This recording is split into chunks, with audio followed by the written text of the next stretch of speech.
Hello guys, आप लोग कैसे हैं? आप लोगों की पढ़ाई कैसी चल रही है? हम लोगों ने मोशन के जो है तो थ्योरी क्लास कर लिए थे, जो पार्ट फर्स्ट और पार्ट सेकंड और पार्ट थर्ड में कंप्लीट किए थे। इसके बाद अपने को क्या पढ़ना था? आंसर क्वेश्चन करना था। तो अपन इसके बारे में आज पढ़ रहे हैं। और आप लोगों को पहले ही विस्थापन क्या है, दूरी क्या है, और आपको सदिश राशि, अदिश राशि, ये सब सारी चीज़ें बता दी गई हैं। अब आप लोगों को जो है तो इसमें से आंसर क्वेश्चन करा रही हूँ। बट जो क्वेश्चन आप लोगों को जैसे सवाल नहीं समझ में अगर आएंगे तो आप लोग कमेंट करके बताइएगा हमको कौन सा सवाल नहीं समझ में आया, तो उसको हम अपना खुद से हैंड रिटन नोट्स बना करके आप लोगों को समझाएंगे। स्टार्ट करते हैं गाइस। एक वस्तु के द्वारा कुछ दूरी तय की गई, क्या इसका विस्थापन शून्य हो सकता है? अगर हाँ तो अपने उत्तर को उदाहरण के द्वारा समझाइए। तो हाँ, इसका विस्थापन शून्य हो सकता है। इसको हम लोग थ्योरी में पढ़े थे। जैसे सर्कुलेशन मोशन है, सर्कुलेशन मोशन में जैसे अपन वृत्त को जैसे गोल गोल घूमेंगे तो उसमें मान लीजिए जैसे कि अपन स्टार्ट किए जहाँ से घूमना और वहीं पर वापस आके फिर आ गए, तो क्या हुआ? विस्थापन तो उसका जो है तो शून्य हो गया, किंतु उसकी जो दूरी होती है परिधि की, तो क्या होती है? 2πr। तो उसकी परिधि क्या हो गई? 2πr। तो दूरी शून्य नहीं होती है, विस्थापन शून्य होता है। अब एग्जाम्पल के लिए जैसे मान लीजिए एक वस्तु ओ से चलकर बिंदु ए पर पहुंचता है। मान लीजिए एक लीनियर जो है तो लाइन है, जो सीधी लाइन है। ओ से चलकर प्रारंभ किए और ए तक गए, फिर वहाँ से रिटर्न ए से फिर ओ में आ गए, तो क्या हुआ? उसकी जो दूरी है, जो डिस्टेंस है, वो शून्य नहीं होगी, बट उसका जो विस्थापन है वो क्या होगा? शून्य हो जाएगा। इस प्रकार से प्रारंभिक तथा अंतिम बिंदु के बीच की न्यूनतम दूरी अर्थात विस्थापन जो है तो शून्य होगा। फिर सेकंड क्वेश्चन देखिए कि एक किसान 10 मीटर की भुजा वाले वर्गाकार खेत की सीमा पर 40 सेकंड में चक्कर लगाता है। 2 मिनट 20 सेकंड के बाद किसान के विस्थापन का परिमाण क्या होगा? वर्गाकार यानी कि एक आयताकार, जैसे मान लीजिए कि एक खेत है तो उसका परिमाप बराबर 4 इंटू एक भुजा, मतलब कि इसका ये फार्मूला ही होता है 4 इंटू एक भुजा। क्योंकि वर्गाकार खेत है उसकी 4 भुजाएं होंगी चारों तरफ से, इसलिए जो तो 4 इंटू 1 भुजा है।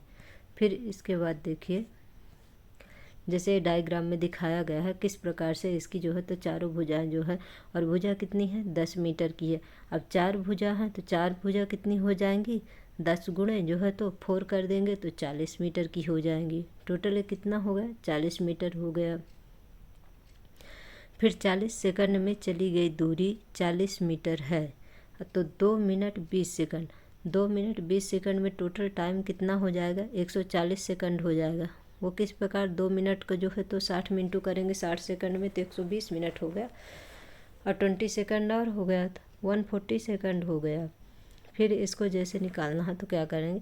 चक्करों की संख्या है इसमें जो है तो इसका कुल लगा समय, तो समय कितना लगा है? 140 सेकंड लगा हुआ है। परिमाप कितना है? 40 है।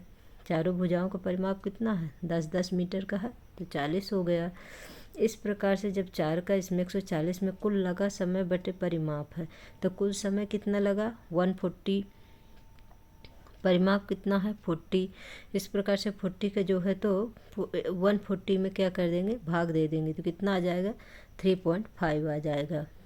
अर्थात 140 सेकंड में 3 सही 1/2 चक्कर लगाएगा तथा वह बिंदु ए से चलकर अंत में बिंदु सी तक पहुंचेगा।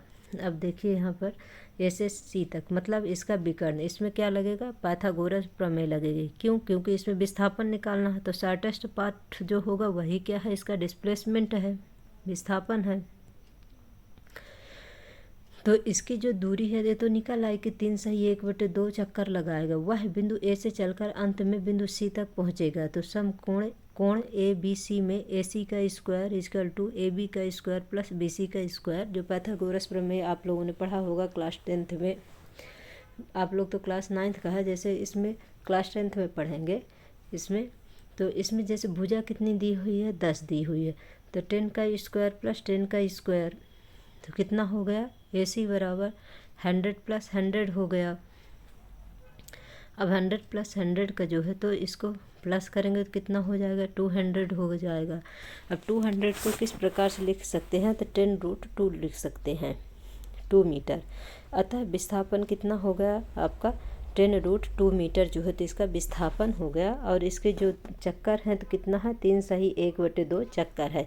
ये जो आपसे क्वेश्चन में पूछा गया था, यहाँ पर इसमें पूछा गया था कि विस्थापन और परिमाण दोनों चीज़ पूछा गया था।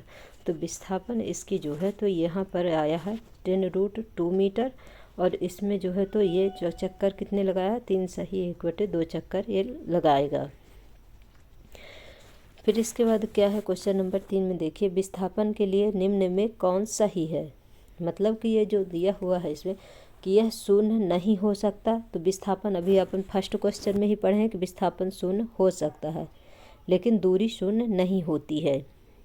अब विस्थापन जो है तो हमेशा दूरी से जो है तो छोटा होता है, लेकिन दूरी इससे जो है तो बराबर या इससे बड़ा ही होता है जो दूरी होती है, और विस्थापन जो है तो दूरी से छोटा होता है।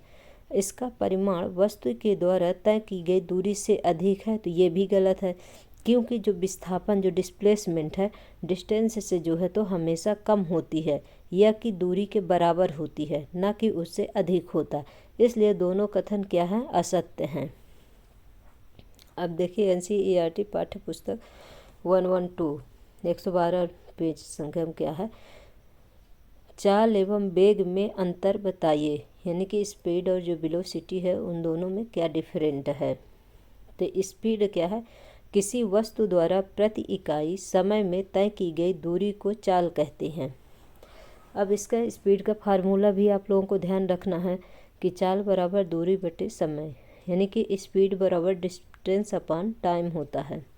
वेलोसिटी क्या होती है, वेग क्या होता है, किसी वस्तु द्वारा एकांक समय में उसके विस्थापन को उसका वेग कहते हैं।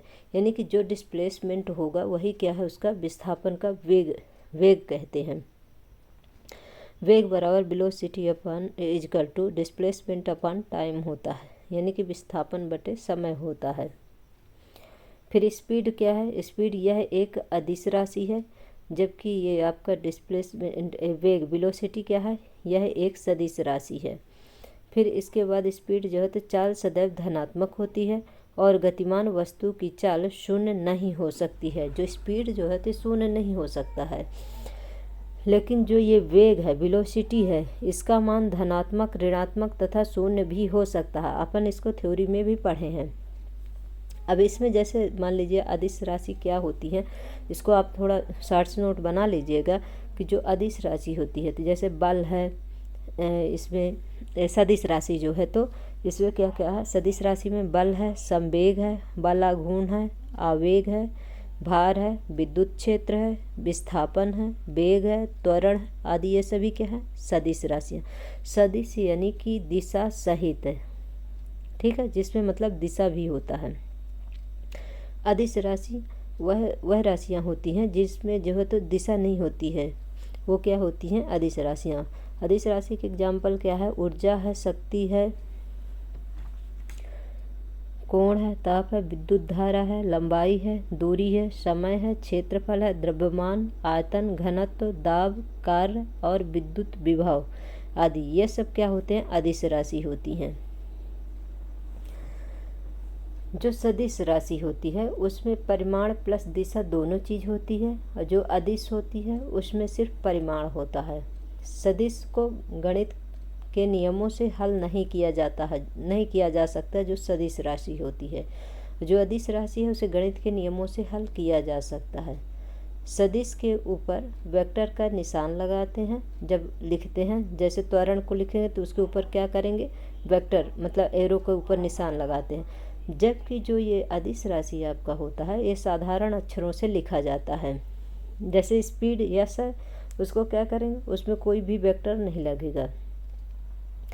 सदिश राशि में दिशा होती है, अदिश राशि में दिशा नहीं होती है, और इसके एग्जाम्पल आप लोगों को बोल दी हूँ पहले ही। फिर किस अवस्था में किसी वस्तु के औसत वेग का परिमाण उसकी औसत चाल के बराबर होगा। ये आप लोगों को थ्योरी में भी समझाए थे कि जैसे जब कोई मतलब गाड़ी चलती है तो क्या होगा, जब उस एक समान चाल से चलती रहती है तब उसका वेग और चाल जब बराबर हो और वस्तु एक सीधी दिशा में गति करे तब वह क्या है, औसत वेग पर, तब उसके जो है तो उसमें औसत वेग और परिमाण दोनों समान होते हैं। औसत वेग का परिमाण औसत चाल के बराबर तब होगा जब वस्तु एक सीधी रेखा में एक ही दिशा में गति कर रही हो। फिर एक गाड़ी का ओडोमीटर क्या मापता है, तो ओडोमीटर किसी गाड़ी द्वारा तय की गई दूरी मापता है, यानी कि जो डिस्टेंस है उसको किससे मापते हैं, ओडोमीटर से।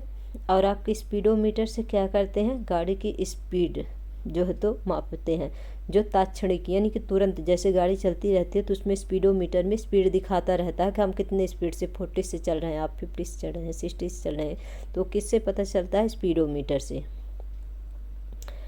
जब वस्तु एक समान गति में होती है तब इसका मार्ग कैसा दिखाई पड़ता है, तब यह एक सीधी सरल रेखा में दिखाई पड़ता है, स्ट्रेंथ लाइन में दिखाई पड़ता है जब वस्तु एक समान से गति करेगी तो, क्योंकि टाइम भी सेम रहेगा और वस्तु भी सेम चलेगी तो क्या होगा, एक सीधी मतलब एक सीधी एक सरल रेखा में जो है तो इसका ग्राफ प्राप्त होगा। क्वेश्चन नंबर 5 देखिए, एक प्रयोग के दौरान अंतरिक्ष यान में एक सिग्नल को पृथ्वी पर पहुंचने में 5 मिनट का समय लगता है। पृथ्वी पर स्थित स्टेशन से उस अंतरिक्ष यान की दूरी क्या होगी। अब यहाँ पर देखिए अंतरिक्ष यान दिया हुआ, तो अपने को ध्यान रखना होगा कि क्वेश्चन में क्या पूछ रहा, सिग्नल की चाल बराबर प्रकाश की चाल, क्योंकि सिग्नल किस चाल से चल रहा है, प्रकाश की चाल से चल रहा है। किसकी बात कर रहा है, अंतरिक्ष यान की कर रहा है। प्रकाश की चाल कैसे होती है, 3 × 10⁸ मीटर पर सेकंड गति करता है। तो सिग्नल की चाल कितना हो गई, 3 × 10⁸ मीटर पर सेकंड। तो सिग्नल को पृथ्वी पर पहुंचने में लगा समय कितना बोल रहा, 5 मिनट बोल रहा। अब मिनट टाइम किस में दिया हुआ है, मिनट में, और प्रकाश की चाल किस में है, मीटर पर सेकंड में। टाइम को जो है तो सेकंड में चेंज करने के लिए 60 से इंटू कर देंगे 5 मिनट को, तो कितना आ जाएगा, 300 सेकंड अपने को मिल जाएगा। अब पृथ्वी पर स्थित स्टेशन से अंतरिक्ष यान की दूरी, अब दूरी बराबर क्या होता है, चाल गुणे समय होता है। स्पीड बराबर क्या होता है, तो जैसे ये दूरी बराबर जो है तो चाल गुणे समय, तो दूरी कितना है, ये दूरी कितना दिया हुआ है, प्रकाश की चाल बराबर 3 × 10⁸ मीटर पर सेकंड है। और ये इसका जो टाइम कितना दिया हुआ है, 300 सेकंड दिया हुआ है। अब इसका जब 300 सेकंड का 3 में इंटू करेंगे तो कितना हो जाएगा, 3 तरह का 9 हो जाएगा, इंटू 10⁸ मीटर क्यों आ गया, क्योंकि इसके जो 3 के 2 जीरो हैं, ये 10⁸ है, इसमें जो है तो इनके जीरो जुड़ जाएंगे। इस प्रकार से 9 × 10⁸ मीटर जो है तो इसकी जो है तो क्या है, दूरी है। फिर इसके बाद क्वेश्चन नंबर इसमें देखिए, NCERT पाठ्य पुस्तक जो है तो इसमें किसमें 114 में, कि आप किसी वस्तु के बारे में कब कहेंगे कि वह एक समान त्वरण से गति में है, या कि वह कब असमान त्वरण से गति में है। तो जब आप लोगों को थ्योरी पढ़ाई तो उसमें बता रही थी मैं आपको, ग्राफ भी बताई थी कि एक समान त्वरण कब है और असमान त्वरण कब है। जब सेम टाइम में सेम डिस्टेंस को फॉलो करेगा तो वह एक समान त्वरण होगा। और जब टाइम जैसे मान लीजिए कि हर बार 10 सेकंड है और आप हर बार जो है तो कभी 10 सेकंड नहीं, मतलब 10 मिनट ले लीजिए, तो 10 मिनट में आप कभी 5 किलोमीटर चल रहे हैं, कभी 10 किलोमीटर चल रहे हैं, कभी 15 किलोमीटर चल रहे हैं। इस प्रकार से क्या हो जाएगा, असमान त्वरण हो जाएगा। अब देखिए यूनिफॉर्म मोशन या एक्सीलरेशन जो तो एक समान त्वरण क्या है, जब कोई वस्तु एक सरल रेखा में चलती है और उसका वेग समान समयांतरालों में समान रूप से बढ़ता है या घटता है तो वस्तु के त्वरण को एक समान त्वरण कहा जाता है। असमान त्वरण या नॉन यूनिफॉर्म एक्सीलरेशन क्या है, यदि एक वस्तु का वेग समान समयांतराल में असमान रूप से बदलता है तो कहा जाता है कि वस्तु असमान त्वरण के साथ गतिमान है। एग्जाम्पल के लिए सीधी सड़क पर चलती कार जो समान समय अंतराल में चाल को असमान रूप से परिवर्तित करती है। यानी कि वही जो हमने आपको बताया कि जैसे 10 मिनट में एक बार आप 5 किलोमीटर चले, एक बार आप 10 किलोमीटर चल रहे हैं, फिर 10 मिनट में फिर नेक्स्ट टाइम 15 किलोमीटर चल रहे हैं। यानी कि आपकी स्पीड जो है तो बढ़ घट रही है, बढ़ घट रही है, पर टाइम कितना लग रहा है आपको? वही 10 मिनट ही लग रहा है। तो उसको क्या बोलेंगे? असमान त्वरण या नॉन यूनिफॉर्म एक्सीलरेशन कहेंगे। फिर अब इसको क्वेश्चन नंबर 2 देखिए। एक बस की गति 5 सेकंड में 80 किलोमीटर प्रति हावर्स से घट करके 60 किलोमीटर प्रति हावर्स हो जाती है। बस का त्वरण ज्ञात कीजिए। अब इसमें अपने को क्या ज्ञात करना है? त्वरण ज्ञात करना है। और अगर त्वरण में जैसे पहले वेग बढ़ा है फिर घटा है तो उसको क्या बोलते हैं? मंदन बोलते हैं। तो इसका जैसे प्रारंभिक वेग जब चलना स्टार्ट की तो कितना थी? 80 किलोमीटर प्रति हावर्स है, इसमें दिया हुआ है सवाल में आपका। फिर इसके बाद अंतिम वेग कितना है इसका? 60 किलोमीटर प्रति हावर्स है। अपने को ज्ञात क्या करना है? त्वरण ज्ञात करना है। त्वरण का फार्मूला क्या होता है कि फाइनल वेलोसिटी अपन और मतलब जो फाइनल वेलोसिटी जो होती है आपका जो है उसमें जो होती है इनिशियल वेलोसिटी अपन टाइम होता है। यानी कि जो फाइनल वेग जो आपका होगा उसमें जो है तो प्रारंभिक वेग को घटा करके उसमें क्या करेंगे आप? टाइम जो आपके पास रहेगा उसका क्या करेंगे? उसमें भाग दे देंगे। तो क्या निकल आएगा? अपने को त्वरण मिल जाएगा। तब जैसे इसमें क्या लिखा है देखो, ये जैसे हावर्स में दिया हुआ है ना, इसलिए जो है तो इसको इस तरह से मतलब कि 80 इंटू 1000 अपान 60 इंटू 60 है। ठीक है ना।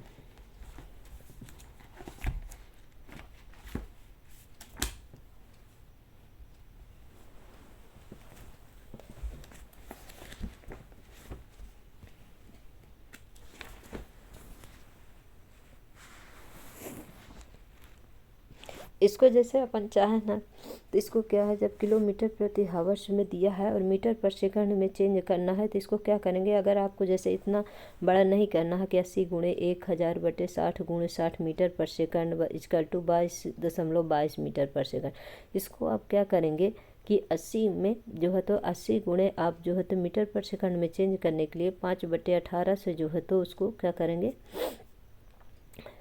गुणा कर देंगे। जब 5/18 से कर देंगे तो फिर उसमें कितना आ जाएगा? 22 इंटू 22 22.22 आ जाएगा, क्योंकि उसका भाग देने पर जो है तो आ जाता है। इस प्रकार से फिर जो है तो प्रारंभिक वेग निकल आया कितना? 22.22 निकल आया। फिर इसके बाद अंतिम वेग अपने पास कितना दिया हुआ है? तो अंतिम वेग दिया हुआ है अपने पास 60 किलोमीटर प्रति हावर्स से। अब इसको भी सॉल्व करने के लिए जो है तो 60 किलोमीटर प्रति हावर्स को जो है सॉल्व करने के लिए फिर 5/18 से इसको जो है तो वो कर देंगे, गुणा कर देंगे। तो इसमें जो है तो इसका वो आ जाएगा, यानी कि 16.66 मीटर पर सेकंड आ जाएगा। और टाइम अपने को कितना? 5 सेकंड दिया है। त्वरण निकालना है। अब इसका जैसे त्वरण बराबर v minus you upon T है, मतलब final velocity minus initial velocity upon time है। अब फाइनल कितना निकला है आपका जो है तो यहाँ देखिए फाइनल कितना निकला है, इसमें 16.66 निकला है फाइनल।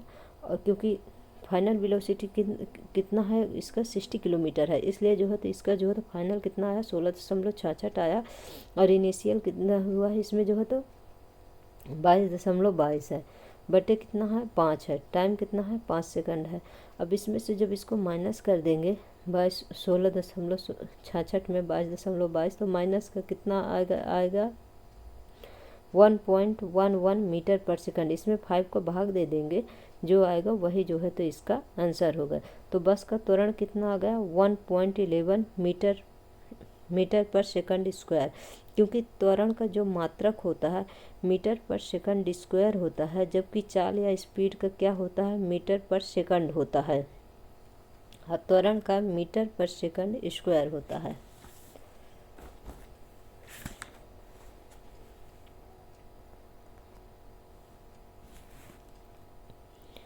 फिर इसके बाद देखिए क्वेश्चन नंबर 3 जो है, तो एक रेलगाड़ी स्टेशन से चलना प्रारंभ करती है। अगर आप लोगों को ये सवाल नहीं समझ में आया होगा तो आप लोग फिर कमेंट कर दीजिएगा क्वेश्चन नंबर 2 को, तो इसको हम फिर से आप लोगों को समझा देंगे। पर इसमें कोई भी कठिन काम नहीं है। मतलब ये है कि इसको चाहे आप ये 1000 बटे ये 60 इंटू 60 लिखिए, मतलब मिनट इंटू सेकंड लिखिए, और चाहे आप इसको जो है तो जैसे अब कहेंगे कि 5/18 कैसे आ गया थे, तो आप लोगों को पता होना चाहिए। 5/18 ऐसे आ जाता है कि जो 60 इंटू 60 है ना, अच्छा ये 36 हो गया, 3600 हो जाएगा। ऊपर का 1000 है, 3600 जो है तो उसे काटेंगे 2 से, तो 2 9 18, 2 पंचे 10, इस प्रकार से कट जाएगा, तो 5/18 आ जाता है। इसीलिए डायरेक्ट 80 इंटू 5/18 कर देंगे। जब आपको सेकंड में चेंज, मीटर पर सेकंड में चेंज करना हो तब 5/18 से आपको गुणा करना है, और जब हावर्स में करना तब 18/5 से करना है, तो आपका क्वेश्चन गलत नहीं होगा। फिर देखिए क्वेश्चन नंबर 3 में, एक रेलगाड़ी स्टेशन से चलना प्रारंभ करती है और एक समान त्वरण के साथ चलते हुए 10 मिनट में 40 किलोमीटर प्रति हावर्स की चाल प्राप्त करती है। इसका त्वरण ज्ञात कीजिए। अब त्वरण ज्ञात करना इसका, लेकिन जब अपन लोग पढ़े थे ना, जैसे जब कोई चीज़ चलना, जैसे मान लीजिए हम कहीं पर खड़े हैं, तब तो हमारा वेग कुछ नहीं है, क्या है, शून्य है। यू क्या हो जाएगा, प्रारंभिक वेग क्या है, यू है, प्रारंभिक वेग क्या हो गया, 0 हो गया। अंतिम वेग कितना है इसमें दिया हुआ, 40 किलोमीटर प्रति हावर्स है। अब इसमें जो है तो 40 किलोमीटर प्रति हावर्स को जो है तो इसमें 40 इंटू 1000 इंटू 60 इंटू 60 कर दिया, तो आपका 100/9 मीटर पर सेकंड आ गया। अब कैसे आ गया इसका जो है तो इसका जो 1000 का जो ये 1000 दिया हुआ है 1000, इसका जो है तो 40 में इंटू करेंगे, और जो ये नीचे 60 इंटू 60 है तो इसका जो है तो भाग देंगे, तो क्या आ जाएगा, 100/9 आ जाएगा मीटर पर सेकंड में। फिर टाइम कितना है, 10 मिनट है, इसमें दिया हुआ टाइम 10 मिनट है। 10 मिनट का 60 से जब इंटू करेंगे, मतलब सेकंड से, इसको सेकंड में चेंज करने के लिए जो है तो सेकंड से इंटू कर देंगे मिनट को, तो क्या आ जाएगा, क्या मिल जाएगा अपने को, सेकंड मिल जाएगा। तो 600 क्या मिल गया, सेकंड मिल गया। अब अपने को ज्ञात क्या करना है, त्वरण ज्ञात करना है। त्वरण का फार्मूला आप लोगों को ध्यान रखना है, A=V-U/T होता है। अब इसमें जो है तो ये 100/9 अपन टाइम कितना है, 600 सेकंड है।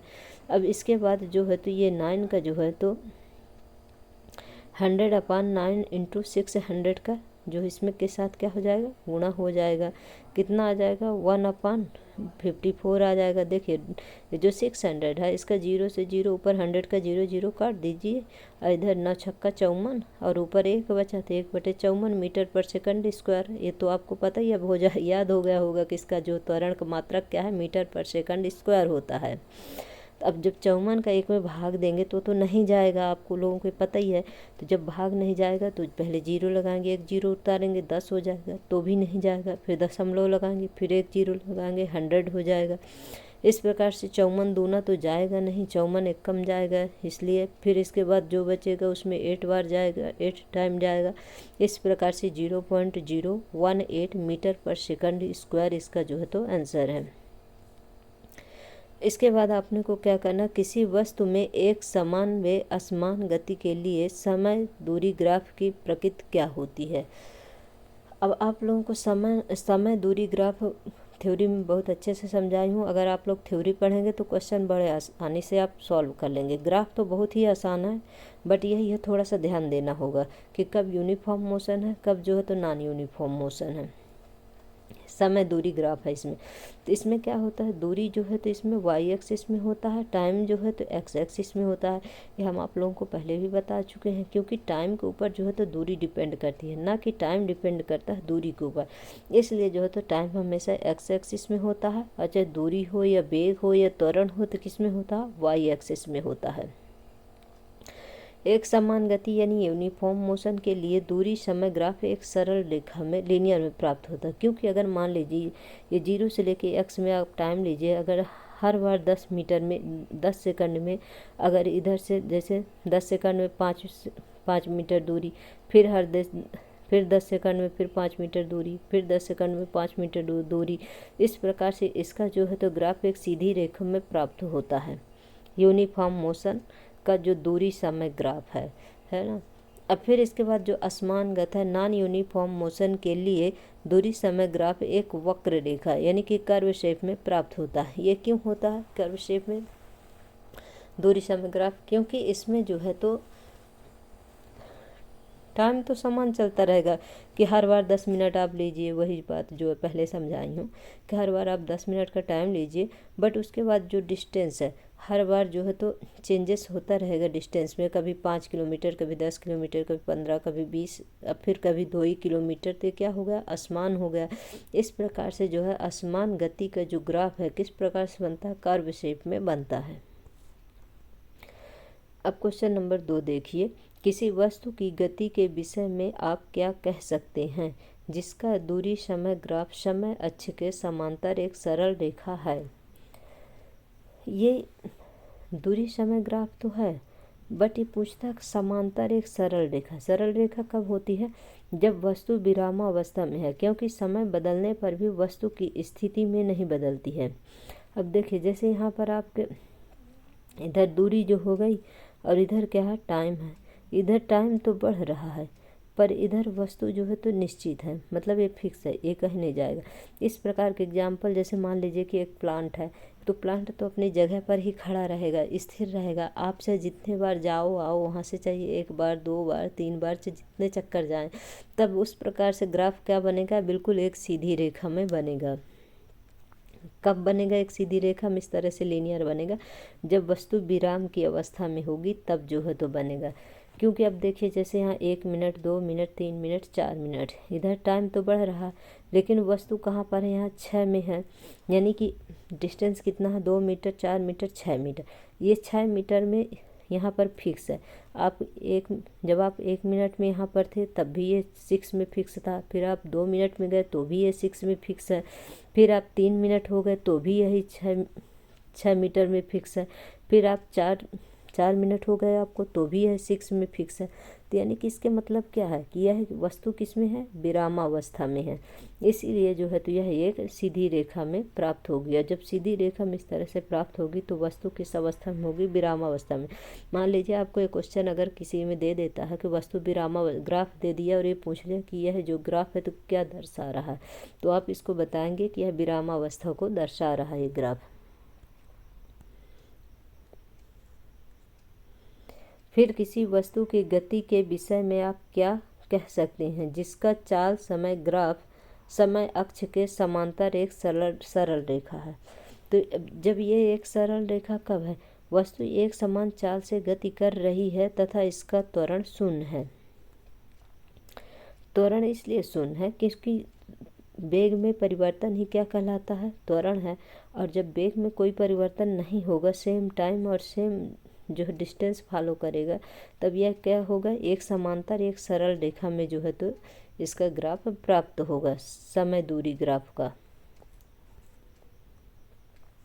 वेग समय ग्राफ के नीचे के क्षेत्र में मापी गई राशि क्या कहलाती है? तो वेग समय ग्राफ से तय की गई दूरी क्या विस्थापन का परिमाण है? क्योंकि विस्थापन वेग बराबर क्या होता है? विस्थापन बट्टे टाइम होता है, और इसमें क्या पूछा है? वेग समय ग्राफ। तो वेग समय ग्राफ क्या होगा? विस्थापन होगा, विस्थापन का परिमाण होगा। यानी कि आपसे क्वेश्चन में, जैसे आपके टेट में ये क्वेश्चन पूछ लिया था, एक बार किसी में आया था कि वेग समय ग्राफ जो है तो मतलब क्या बताता है, तो अपन को नहीं पता है। अगर कि विस्थापन है तो अब दूरी भी दिया रहेगा, उसमें त्वरण भी दिया रहेगा, विस्थापन भी दिया रहेगा, वेग भी दिया रहेगा, तो अपने को ऐसा लगेगा कि अरे वेग समय ग्राफ पूछा है तो वेग ही होगा, जबकि वेग नहीं है, ये विस्थापन है। अब गाइस आज क्लास लंबी हो जाएगी, इसलिए अभी आज इतना ही। आप लोगों को क्लास कैसी लगी? आप क्लास को लाइक करिए, शेयर करिए, सब्सक्राइब करिए, बेल आइकन प्रेस कर लीजिए। जब टाइम मिलता है हमको तो हम वीडियो बना के आप लोगों को प्रोवाइड कराएंगे। और क्लास अच्छी लगे तो आप लोग कमेंट करिए। Thank you so much guys.